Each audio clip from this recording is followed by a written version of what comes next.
ओम शांति। 12 मई 2021 साकार मुरली। शिव बाबा कहती है, मीठे बच्चे, जब तुम संपूर्ण पावन बनोगे तब ही बाप तुम्हारी बलिहारी स्वीकार करेंगे। अपने दिल से पूछो, हम कितना पावन बने हैं। प्रश्न, तुम बच्चे अभी खुशी खुशी से बाप पर बलि चढ़ते हो, क्यों?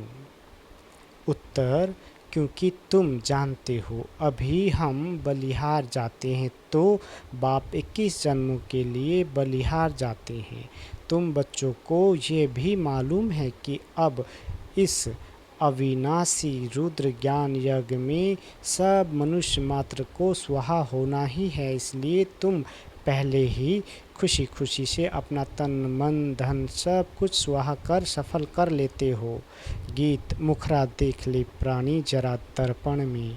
ओम शांति।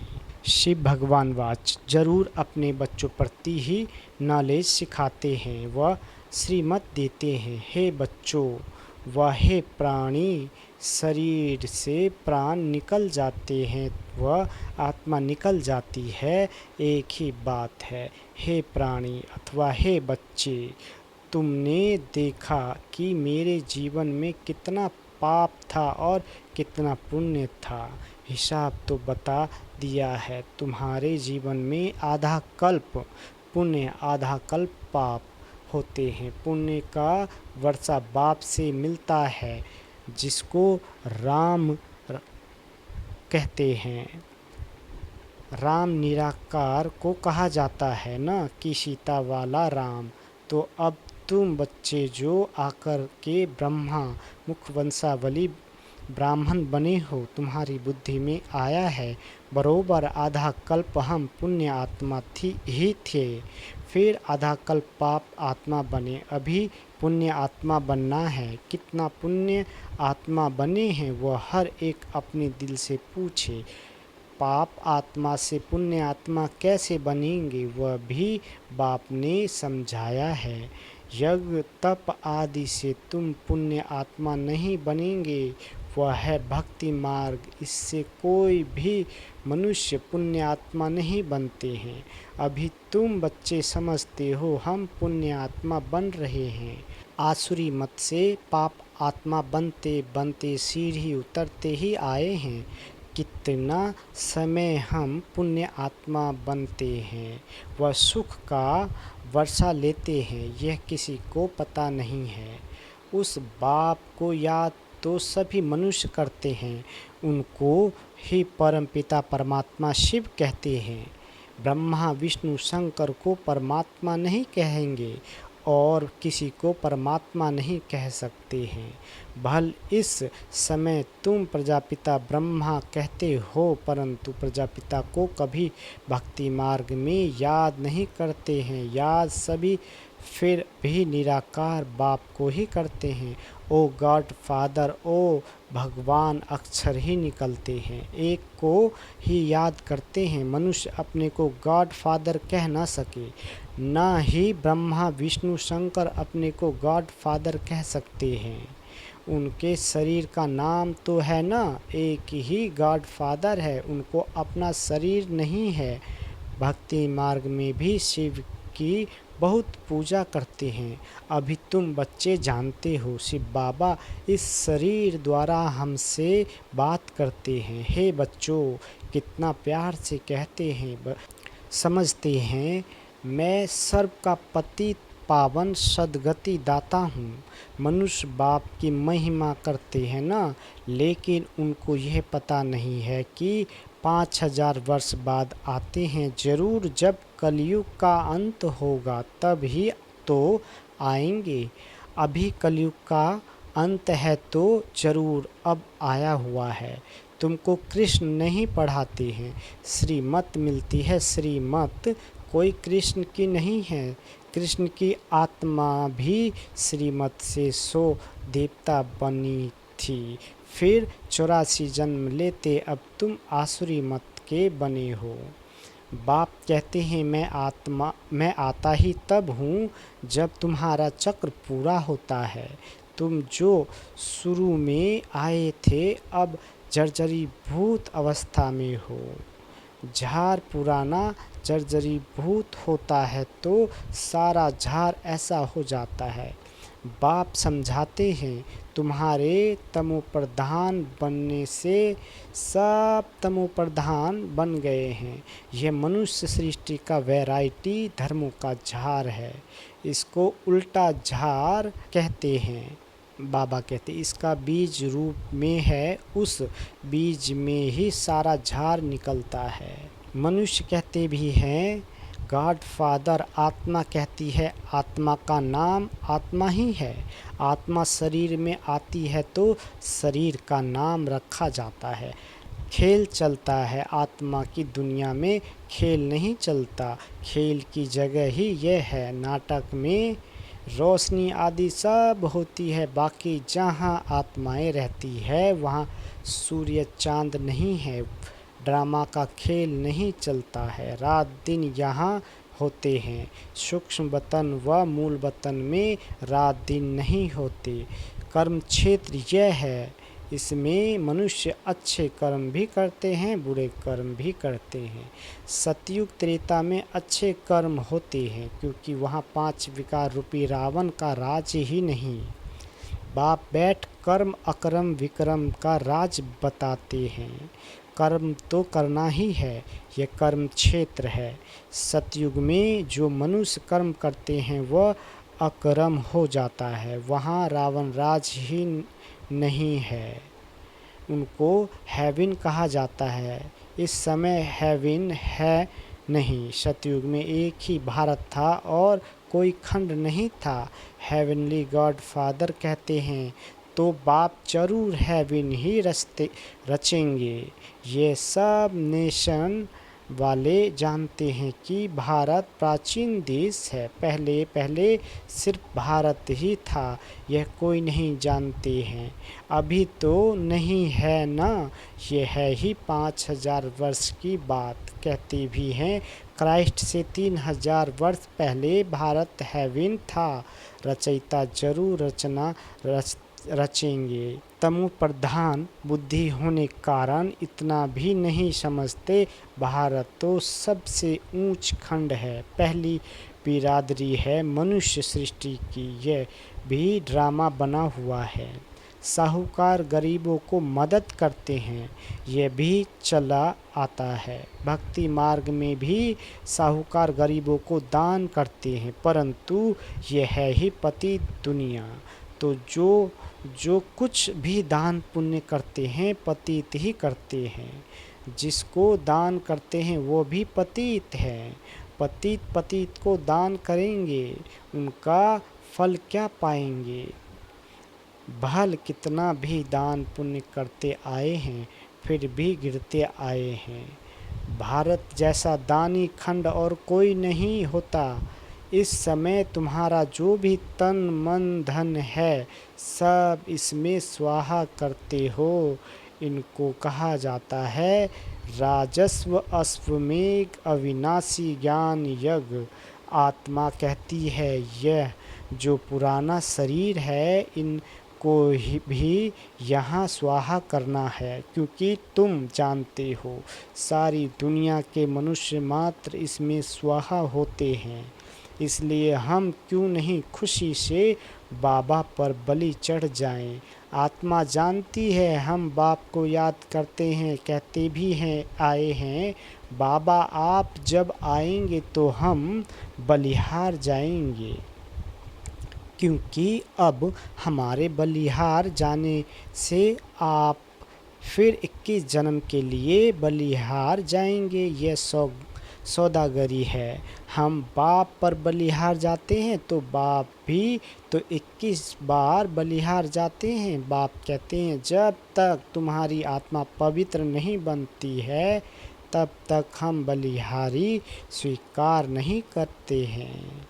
बाप कहते हैं मामे कम याद करो तो आत्मा प्योर बन जाएगी। बाप को भूलने से तुम कितने पतित दुखी हुए हो। मनुष्य दुखी होते हैं तो फिर रमण शरणागति लेते हैं। अभी तुम 63 जन्म रावण से बहुत दुखी हुए हो। एक सीता की बात नहीं, सब सीताएं हैं। जो भी मनुष्य मात्र हैं, रामायण में तो कहानी लिख दी है। सीता को रावण ने शोक वाटिका में डाला। वास्तव में बात सारी इस समय की है।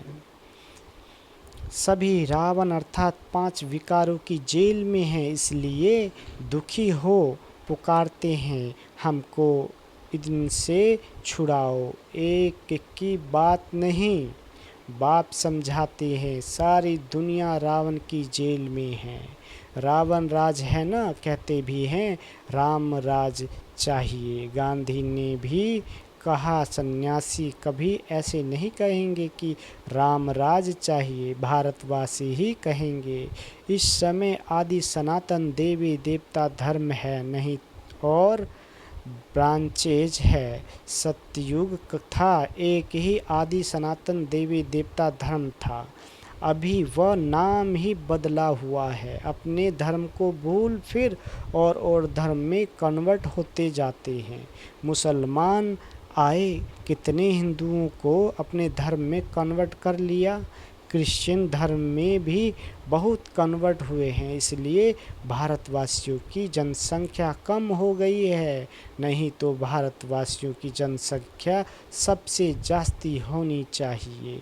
अनेक धर्मों में कन्वर्ट हो गए हैं। बाप कहते हैं तुम्हारा जो आदि सनातन देवी देवता धर्म है वह सबसे ऊंच है। सतो प्रधान थे, अब वही बदलकर फिर तमो प्रधान बने हैं। अब तुम बच्चे समझते हो, ज्ञान सागर पतित पावन जिसको बुलाते हैं वही सम्मुख पढ़ा रहे हैं। वह ज्ञान का सागर, प्रेम का सागर है। क्राइस्ट की ऐसी महिमा नहीं करेंगे। कृष्ण को ज्ञान का सागर, पतित पावन नहीं कहा जाता है। सागर एक होता है, चारों तरफ ऑलराउंडर सागर ही सागर है। तो 2 सागर नहीं होते हैं। यह मनुष्य सृष्टि का नाटक है, इसमें सबका अलग अलग पार्ट है। बाप कहते हैं मेरा कर्तव्य सबसे अलग है। मैं ज्ञान का सागर हूँ, मुझे ही तुम पुकारते हो हे पतित पावन। फिर कहते हो लिबरेटर। लिबरेट किससे करते हैं ये भी कोई नहीं जानते। तुम जानते हो हम सतयुग त्रेता में बहुत सुखी थे, उसको स्वर्ग कहा जाता है। अभी तो है ही नरक, इसलिए पुकारते हैं दुख से लिबरेट कर सुख धाम ले चलो। सन्यासी कभी नहीं कहेंगे कि फलाना स्वर्गवासी हुआ। वह फिर कहते हैं पार निर्माण गया। विलायत में भी कहते हैं लेफ्ट फॉर हेवनली अबोर्ड। समझते हैं गॉड फादर पास गए। हेवनली गॉड फादर कहते हैं बरोबर हेवन था, अब नहीं है। हेल के बाद हेवन चाहिए। गॉड फादर को यहाँ आकर हेवन स्थापन करना है। सूक्ष्म वतन मूल वतन में कोई हेवन नहीं होता है, जरूर बाप को ही आना पड़ता है। बाप कहते हैं मैं आकर प्रकृति का आधार लेता हूँ। मेरा जन्म मनुष्य मुआफिक नहीं है। मैं गर्भ में नहीं आता हूँ, तुम सभी गर्भ में आते हो। सतयुग में गर्भ महल होता है, क्योंकि वहाँ कोई विक्रम होता नहीं जो सजा भोगे, इसलिए उसको गर्भ महल कहा जाता है। यहाँ विक्रम करते जिसकी सजा भोगनी पड़ती है, इसलिए गर्भ जेल कहा जाता है। यहाँ रावण राज्य में मनुष्य पाप करते रहते हैं। यह है ही पाप मनुष्य की दुनिया, वह है पुण्य आत्माओं की दुनिया। स्वर्ग इसलिए कहते हैं पीपल के पत्तों पर कृष्ण आया, यह कृष्ण की महिमा दिखाते हैं। सतयुग में गर्भ में दुख नहीं होता है। बाप कर्म अकर्म विक्रम की गति समझाते हैं। जिसका फिर शास्त्र गीता बनाया है, परंतु उसमें शिव भगवान वाच के बदले कृष्ण का नाम डाल दिया है। अब तुम जानते हो हम बेहद के बाप से बेहद सुख का वर्षा लेते हैं। अभी भारत रावण से श्रापित है, इसलिए दुर्गति को हो गई है। यह बड़ा श्राप भी ड्रामा में नूंधा हुआ है।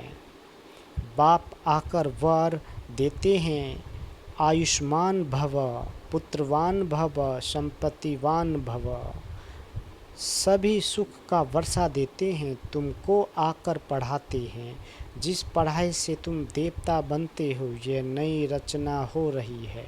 ब्रह्मा द्वारा तुमको बाप अपना बनाते हैं। गाया भी जाता है, प्रजापिता ब्रह्मा तुम उनके बच्चे ब्रह्मा कुमार कुमारियाँ बने हो। दादे से वर्षा बाप द्वारा लेते हो, आगे भी लिया था, अब फिर बाप आया है। बाप के बच्चे तो फिर बाप के पास जाने चाहिए, परंतु गाया हुआ है प्रजापिता ब्रह्मा द्वारा मनुष्य सृष्टि की स्थापना होती है तो यहाँ होगी न। आत्मा के संबंध में कहेंगे हम भाई भाई है। प्रजापिता ब्रह्मा की संतान बनने से तुम भाई बहन बनते हो। इस समय तुम सब भाई बहन हो। तुमने बाप से वर्षा लिया था, अब भी बाप से वर्षा ले रहे हो। शिव बाबा कहते हैं मुझे याद करो। तुम आत्मा को शिव बाबा को याद करना है। याद करने से ही तुम पावन बनेंगे और कोई उपाय नहीं है।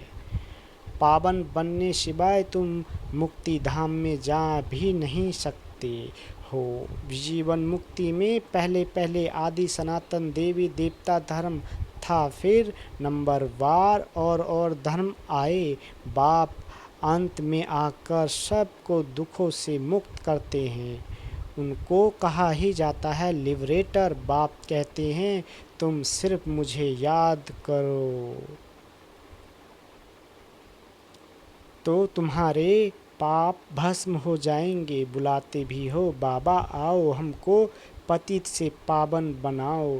टीचर तो पढ़ाते हैं, इसमें चरित्र करते हैं क्या? ये भी पढ़ाई है। बाप ज्ञान का सागर ही आकर ज्ञान देते हैं। अच्छा, मीठे मीठे स्किल दे बच्चों प्रति माता पिता बाप दादा का याद प्यार और गुड मॉर्निंग। रूहानी बाप की रूहानी बच्चों को नमस्ते। हम रूहानी बच्चों की रूहानी माता पिता बाप दादा को याद प्यार गुड मॉर्निंग और नमस्ते मीठे बाबा नमस्ते।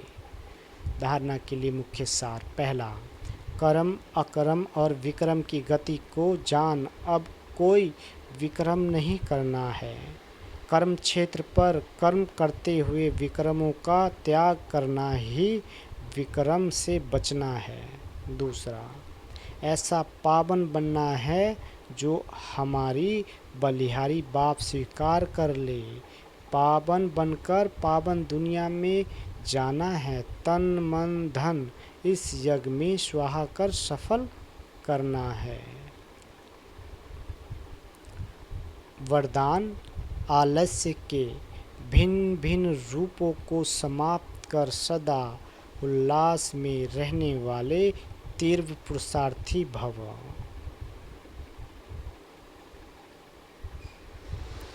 वर्तमान समय माया का वार आलस्य के रूप में भिन्न भिन्न तरीके से होता है। ऐसे आलस्य भी विशेष विकार है। इसे ख़त्म करने के लिए सदा उल्लास में रहो। जब कमाई करने का उल्लास होता है तो आलस्य ख़त्म हो जाता है। इसलिए कभी भी उल्लास को कम नहीं करना। सोचेंगे करेंगे कर ही लेंगे जो हो जाएगा।